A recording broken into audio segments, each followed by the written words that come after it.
Are people working harder just to get by? I mean, gosh, I know these days it seems like my family is one of the first out there. I would say not in the history of the world, but both the mom and the dad were working, and a lot of times in the past that wasn't always the case. You had a little, but now to make ends meet, both family members of the parents have to work. It seems.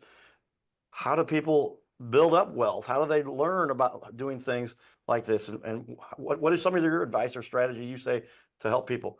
Well, I think it's really understanding the difference between currency and sound money. And that's something that 7K has really educated me and changed my thinking because, I was participating in the fiat system for many years. I had a construction company. We handled a lot of money each year, and we would try to save money up. And it just seemed like every time we get a little bit saved up, it disappeared. And when I got introduced to 7K and the ability to be able to buy in a Sound Money wallet increments at a time, it was like allowing me to gain in purchasing power because, I can't predict any prices or what gold's going to do here. But when you look at the history of what gold and silver has done over the past 5,000 years, it makes sense to have a little bit of it. I just didn't know how to get it.